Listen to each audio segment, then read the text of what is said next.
From 8 Mile to Immortal, the wild, wounded, and wickedly brilliant life of Eminem. A white kid with a mic and a dream.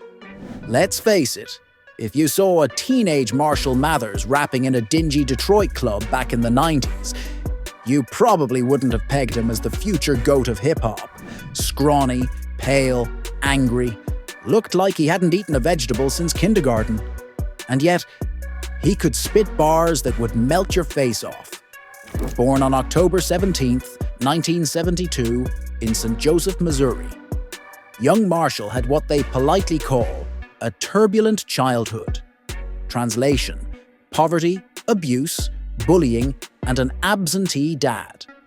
His mom? Let's just say their relationship would later fuel half of his lyrical rage. By age 14, while most kids were experimenting with acne creams, Marshall was experimenting with rhymes, battling grown men in grimy Detroit clubs. School? Not his thing. After failing 9th grade 3 times, he dropped out and decided to bet everything on music. That decision? Probably the best dropout moment since Bill Gates ditched Harvard. Enter Slim Shady, the alter ego we didn't ask for, but deserved. Every superhero needs an origin story. Eminem's? It's more supervillain. Out of the ashes of rejection and ramen noodles came Slim Shady, the bleach-haired, unfiltered, unapologetic voice of everything your parents warned you about. Slim wasn't just Eminem's darker side. He was the side that kicked down doors, insulted celebrities, and made murder sound like performance art. Think Shakespeare. If Shakespeare had grown up listening to NWA and binge-watching South Park. And it was this chaotic energy that got him noticed at the 1997 Rap Olympics in LA, where he finished second but left with something far more valuable than gold: Dr. Dre's attention. Dre meets Slim, hip-hop would never be the same. Now pause and imagine being Eminem, broke, angry with only a suitcase of demo tapes. And suddenly, Dr. Dre, hip-hop royalty, former NWA member, studio wizard, wants to work with you. That's like Picasso asking you to draw stick figures with him. In 1999, they dropped the Slim Shady LP, and the world exploded. My name was weird, funny, vulgar. Kinda like that kid in school who made fart jokes, but also knew calculus. The album went multi-platinum, scooped up Grammys, MTV Awards, and dropped Jaws across the globe. Eminem wasn't just a rapper, he was a cultural lightning rod. Cue angry parents, outraged senators, think pieces, bands. And M? He loved it. From controversy to king, the 2000s Eminem era. With the Marshall Mathers LP, 2000, and The Eminem Show, 2002, Slim took off the gloves and punched pop culture in the face. He roasted Christina Aguilera, NSYNC, and even his own mom. He turned stan into a dictionary word. He even starred in 8 Mile, 2002, and gave us Lose Yourself, a track so powerful it became every underdog's personal hype song.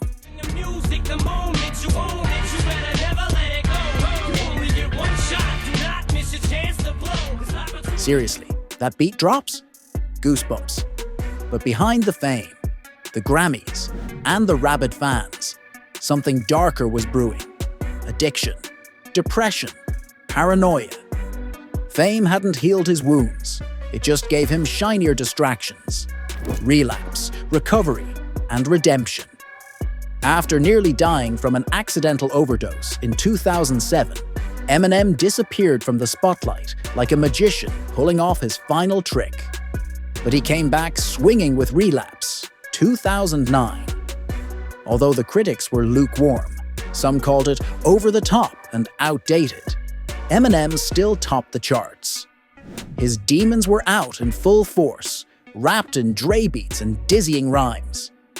Then came Recovery, 2010, the album that said, yeah, I messed up, but I'm still standing, with hits like Not Afraid and Love the Way You Lie. featuring Rihanna, M showed vulnerability, maturity,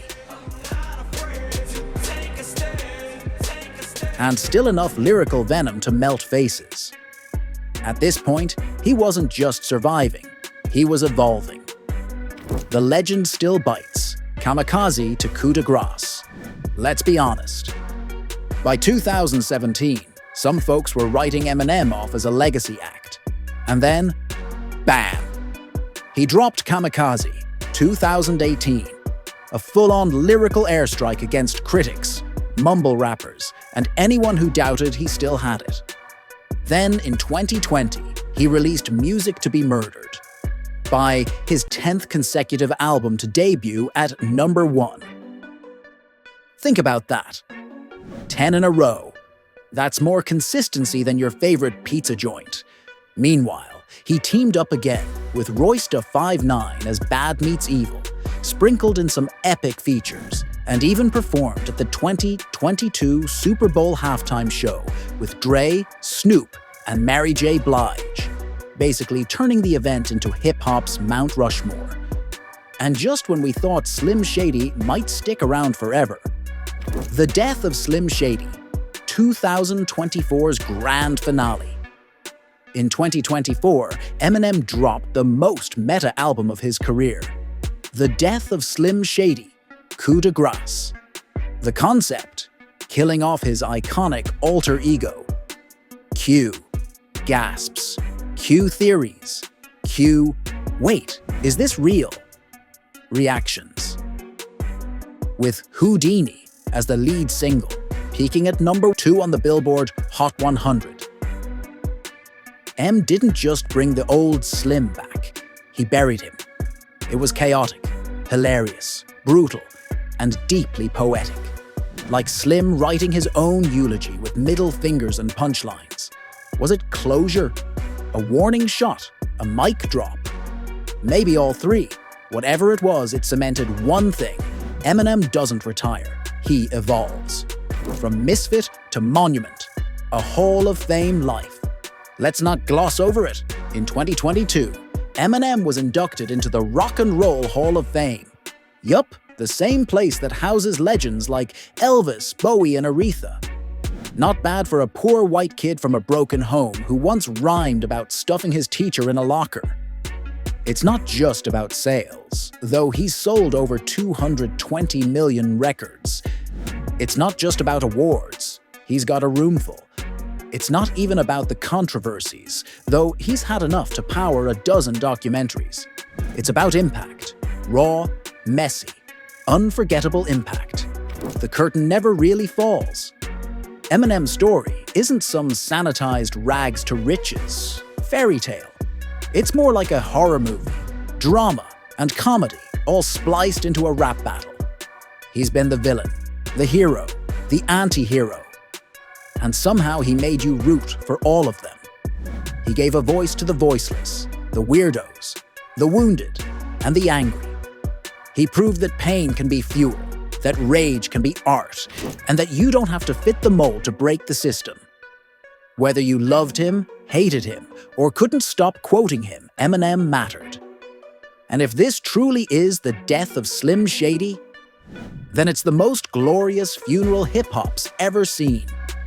If you made it this far, congratulations, you survived the lyrical roller coaster that is Marshall Mathers.